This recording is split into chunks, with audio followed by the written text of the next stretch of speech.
the haunting tale of an immortal being driven by dark and relentless obsession. Nosferatu. Also an unauthorized adaptation of Bram Stoker's 1897 novel Dracula. Hello everyone, this is Buket and welcome to my horror corner Buketified. Last week I watched 4 Nosferatu movies over and over so you don't have to, and judging by my mood at the end, I wouldn't recommend following in my footsteps. Let me briefly introduce each movie, then analyze them across 3 categories. From this point on, I'll be shooting spoilers left and right, so this is your warning. Alright, let's get into it. Nosferatu, a symphony of horror, stands as a 1922 silent German expressionist vampire film directed by Friedrich Wilhelm Murnau. I hope I'm not butchering your name. Murnau's Nosferatu, the first film in the series, create an eerie atmosphere that stands out for its era. As a silent film, it relies on music and text cards to tell its story. Now, I'm not gonna lie, this movie was hard to watch for me. Not because it was black and white, though. I don't have a problem with that. But my 2025 brain was having a bit of a hard time connecting with this version, mostly because of the lack of spoken language. Call me shallow, but this is my reality. The musical score made it much more interesting to follow. It felt like viewing a ballet performance without it being actually ballet. Speaking of which, the music shifts perfectly to match each scene, light flute melodies for happy moments and heavy string sections for tense situations, etc. This especially helps untrained silent movie newbies like myself. The actors, though, they're doing a great job, particularly Ellen, who clearly shows her supernatural bond with the vampire without speaking a word. It must be especially challenging to act when unable to rely on dialogue. The movie holds immense historical significance as it pioneered the vampire genre in cinema, marking the birth of vampire films. Now, you're gonna say, haven't you heard of Dracula? Fair enough. Despite the similarities between Dracula and Nosferatu, it was this film that introduced a key innovation to vampire mythology. Vampires die in sunlight. This concept wasn't part of the original Dracula story. I am more than halfway through Bram Stoker's novel right now, and there hasn't been a single mention of this concept. Murnau's Nosferatu is set in the fictional city of Wisburg, and the film alters both the time period and character names from Stoker's original story. I am not going to point out all the differences of the 2 movies in this video, as I will dedicate another video for that topic. If that interests you, please subscribe. Nosferatu the Vampire is a German Gothic horror movie from 1979, directed by Werner Herzog. It was a new take on the original 1922 Nosferatu film. This film exists in 2 versions, one in English and one in German. The story takes place in Wismar, Germany, not a fictional city this time, and Transylvania during the 1800s. Since the novel Dracula had entered the public domain by 1979, Herzog was able to use the original character names. Therefore, Thomas all of a sudden becomes Jonathan and Ellen is Lucy, which is still not 100% accurate, but that doesn't matter. This version differs significantly from the first film, not merely due to the addition of the sound, but through its exploration of new thematic elements. It was a lot more interesting to watch, and it goes beyond being just a horror film. It explores deeper themes like loneliness and melancholy that run through the whole story. The vampire character in particular evolves into a more complex figure, delving into internal suffering, longing, desire, and love. As Kinski describes his character, the Count, he's a kind of incarnation of evil, but he's also a man who is suffering for love, he says. Unlike the 1922 version, this film strategically uses silence in certain scenes. This absence of music heightens the serious tone, creating a slow burn atmosphere. Some scenes rely purely on ambient sounds.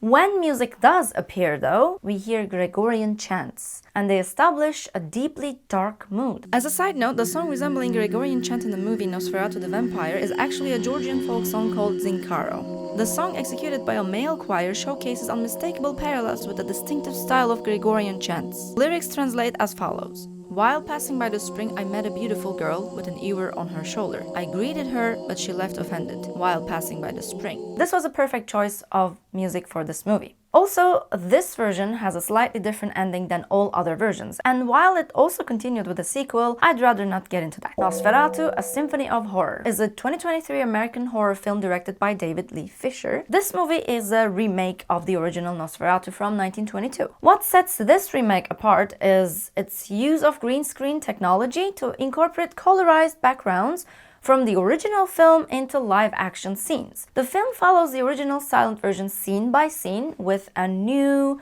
cast, while it introduces some changes to characters' personalities, particularly Hutter's, and includes additional extended scenes with spoken dialogue this time. Although I appreciate the creative incorporation of original background scenes, several story changes didn't work well in my opinion. The 1922 version of Nosferatu showed Hutter as a simple, innocent character. This new version completely changed his personality. Here, he's a greedy man who only cares about becoming rich. That's his only reason for going to Transylvania. Well, then what do you believe in, my boy? Wealth, property, and prominence. The film also changes how he feels about Ellen. He doesn't show real love for her and even sleeps with someone else at the inn while he's away. Like, what? At the end, the movie tries to show Hutter learning about true love, but this change doesn't feel natural. While he does become more mature by the end of the film, his character growth feels a little forced. At the beginning of the movie, there's a significant scene where a spider bites Ellen. Instead of killing it, she defends the spider, saying it's simply acting according to its nature. This moment feels symbolic, as if the spider's bite somehow cursed her,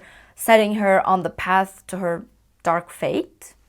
And throughout the movie, Ruth and Ellen share several conversations where Ruth acts as a supportive friend to Ellen. However, there is an unexpected shift when Ruth suddenly makes a romantic move toward Ellen. This shift feels inconsistent with Ruth's previously established character. That feels out of place, and it wasn't a part of the original story. I really don't understand why the director decided to add this unexpected subplot. Somebody help me understand this, please. They also altered the story by having Ellen experience pregnancy-related nightmares. I don't know why. In my opinion, these changes feel really unnecessary and detract from the film's goal of recreating the original silent movie scene by scene. Ultimately, this version became my least favorite, as you've probably guessed by now, as it comes across as both tedious and disjointed.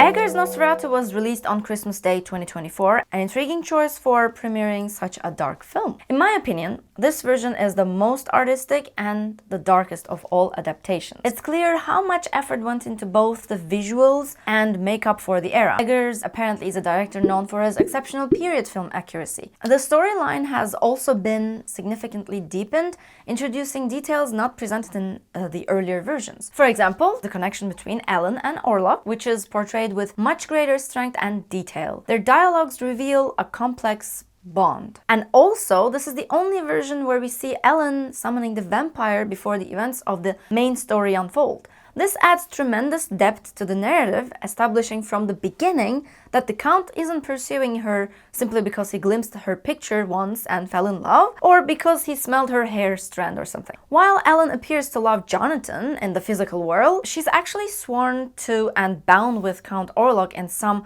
spiritual realm, a fact both characters seem aware of. It just takes time for her to realize it. She had called out to him long before Count had contact with her hair strand. She swore she would be with him forever. With this revelation, everything suddenly falls into place. While watching this version, I've always been curious about the Count's background. He's neither fully human nor animal. He's like a creature, right?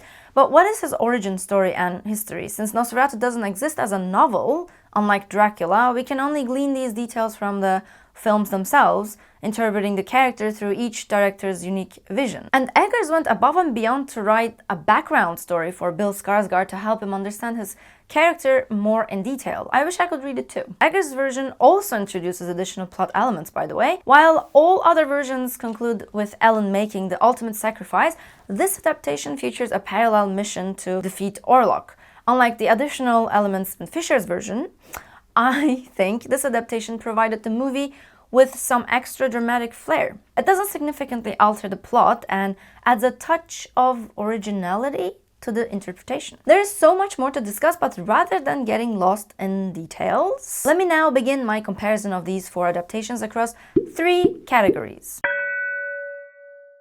In Murnau's version, Count Orlok is portrayed as purely predatory. The vampire shows absolutely no love or emotion. The film deliberately avoids showing his approach to Ellen, instead cutting directly to him sucking her blood, very much like an animal, or a wild animal. And this portrayal establishes the vampire as an embodiment of disease and death. I believe the director made a clear artistic choice not to humanize the Count or suggest any meaningful connection between him and Ellen. Their relationship is like predator and the sacrifice, or he's just a hunter and she's just a prey. In Herzog's film, though, the portrayal of the vampire goes much further than the original Nosferatu. Count Orlok actually introduces himself to Lucy, and his gaze clearly reveals his desire for her. At some point he tells Lucy, "I wish I could partake of the love which is between you and Jonathan. For me, the absence of love is the most abject pain." He experiences a profound emptiness. He mentions that he's unable to die, as if he exists in agony, demanding a portion of love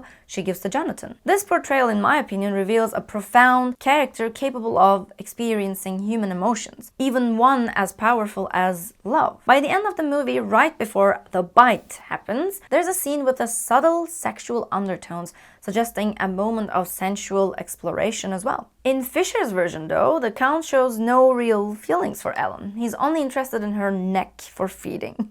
Nothing in the film suggests the vampire feels any genuine love, just a basic animal-like obsession. Similar to the 1922 version, this movie suddenly cuts away when the vampire bites Ellen instead of showing his approach. I wish the scene was a bit more detailed in this version. There might be subtle hints of something sexual, but they're barely noticeable. This makes sense though, since Fisher aimed to remake the original film faithfully rather than develop the Count as a deeper character, and that's why the vampire remains undeveloped, maintaining the primitive animal-like nature, just like the vampire from the original Nosferatu.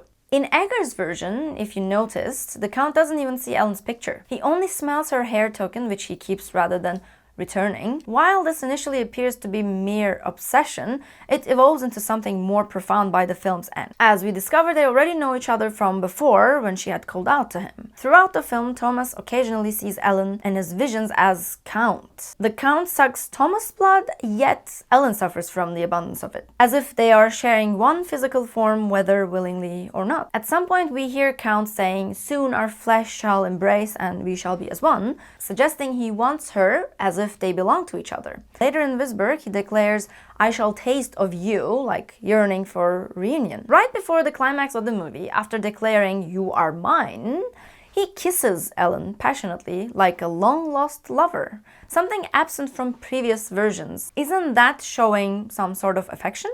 Although at one point in the movie he confirms Ellen's statement that he cannot love, he then adds, "But I cannot be sated without you." Also, their reunion begins as if they were making love, and when the sunrise reveals the Count's predicament, they face each other, Ellen's smile revealing betrayal, while his expression shows the dawning realization he's been deceived, much like lovers where one has betrayed the other. None of the previous Nosferatu films established such a powerful connection between Ellen and the Count. The ending was the most visually striking and dramatically powerful death of Nosferatu ever filmed. Now, let's talk about the horror elements.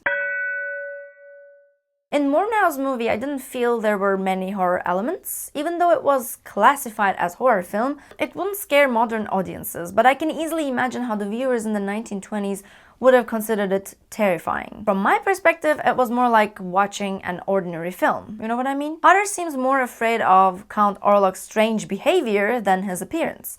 Count doesn't come across as scary or intimidating. He looks more like an odd person or a weirdo than a terrifying creature you'd be frightened to share a room with. So was the 1922 version of Nosferatu scary? Not really. Herzog's movie feels more eerie and unsettling than outright scary. There is definitely tension throughout the entire film, not just in scenes where the Count appears. This movie creates an uncomfortable feeling that stays with you long after watching. If I had to recommend a film with an unsettling yet poetic atmosphere, I would absolutely recommend this one. Was this a scary movie? No. But let's change the question to, was it an unsettling movie? Hell yeah.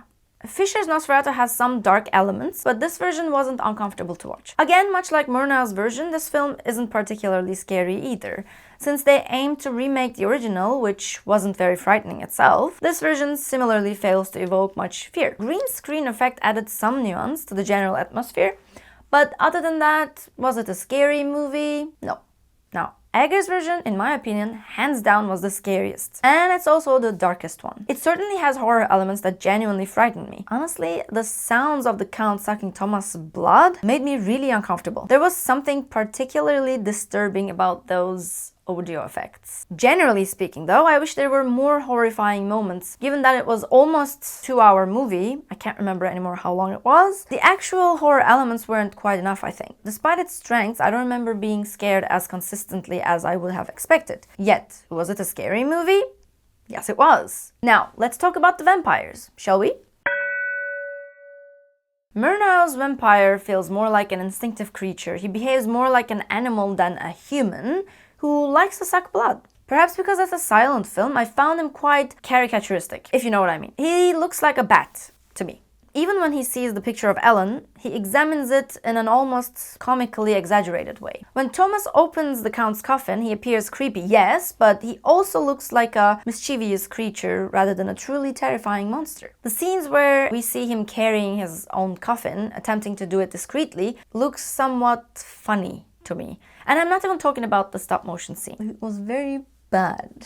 Also, before getting exposed to sunlight, he almost has a curious, let me try and see what happens quality rather than I'm about to die kind of seriousness. Murnau chose to make his vampire vanish into thin air when exposed to direct sunlight. This is a very different kind of vampire compared to Dracula. Herzog's Orlok appears more human-like. He seems to be in agony with every moment of his existence. Every word he utters sounds like that of an elderly person, weary and tired. Centuries come and go, to be unable to die and grow old is terrible, he says. You can sense the profound loneliness within him. This aspect was portrayed exceptionally well. He is unable to die and suffers from the lack of love, and he has emotions. Though his actions are instinctive, he appears to be fighting hard not to be defeated by these urges. For example, when he sucks Jonathan's blood from his finger, it's as if he can't help himself. He needs it. He cannot control himself. When he dies in the sunlight, he looks like as if he's being tortured. He's almost unable to breathe and he dies in agony. Also, he doesn't disappear after dying, which, to be honest, I like this ending more. Fisher's vampire looks more like a creature from another world, and nothing like a human. Yet, Hodder looks very relaxed in his presence. He says there are creatures with unfulfilled desires, meaning himself most likely. Although they tried to inject some emotion into this character, it doesn't seem believable to me at all. Again, I found him almost like a comic relief character, resembling a parody of a frightening figure rather than something genuinely horrifying. I might be biased since I'm not a huge fan of this version. See it for yourself and let me know. Skarsgård vampire is undoubtedly intimidating. At first we can't even see his face, which makes him even scarier because despite sitting right across from Thomas, he remains like the unknown. Then his voice makes it even more chilling. And the mustache. Obviously, this is the only Nosferatu with mustache. Eggers apparently chose to add facial hair to his Orlok, and he said to try to make a more scary vampire than we've had in quite some time, I went back to the folklore. The mustache was apparently a factual historical detail representing the common style for Slavic noblemen of the era. These human features show the audience that Nosferatu was once a human before becoming a monster. When we see him in the grave, all the disgusting details are visible. He's completely rotten with rats and maggots feeding off him. I also like that they added the open wounds to his body, literally a rotting corpse. Dead, but also undead. We also learned that he was a black magician who belonged to the Solomonari. Apparently, his knowledge of black magic makes him much stronger than other vampires like the one killed by the Romanians. Building on my analysis of the vampires, I must address a crucial detail. Across 3 of these 4 films, directors established a pattern with bite marks. They all selected neck bites with just 2 distinct teeth marks. So subtle that both Murnau's Hodder and Fisher's Hodder initially mistake them for mosquito bites. Eggers, however, deliberately broke this tradition by having his Orlok bite his victims on the chest, which necessarily involves Orlok undressing his prey, introducing a clear sexual element. Eggers explained, there is something poetical about the motive of drinking from the heart. The chest bite isn't completely new. It actually comes from an older story called Carmilla, written by Sheridan Le Fanu, I hope I'm not butchering this name either, in 1972, 25 years before Dracula. In that story, the female vampire bites her victims on the breast, which is another book I've added to my TBR list. So let's wrap it up. That was my take on these films after my Nosferatu movie marathon. I'd love to hear your thoughts too. There's honestly so much more we could chat about. It feels like I've barely scratched the surface, but I don't want to go on forever about one topic when there's so many other horror movies and books for us to explore together. With that being said, I've got a few more vampire-themed videos coming your way soon, still focusing on both Nosferatu and Dracula. And if you found this video helpful, please subscribe and consider sharing with other horror fans to help this channel grow and expand our community. Thank you for watching. I'll see you in the next one. Bye! I have a little kitten here. Pufu, are you serial? My goodness. Interpreting the character through each director's unique vision. Honey, you're in the... Purr softer. My cat's purring on the background, so if you hear it, good for you. That's apparently it's good for your bones or something. Pufu, you're a bit of a distraction right now, and that's my hair. That's it. Now we're gonna have the video with you. Would you like to say something about Orlok? Ellen? Harder. Van Helsing. Say something about Van Helsing. I'm not talking about him much. Somebody needs to talk about him, right? Nope. We are in Discovery Channel right now. Come here. Okay. All right. Yes, you're going down now.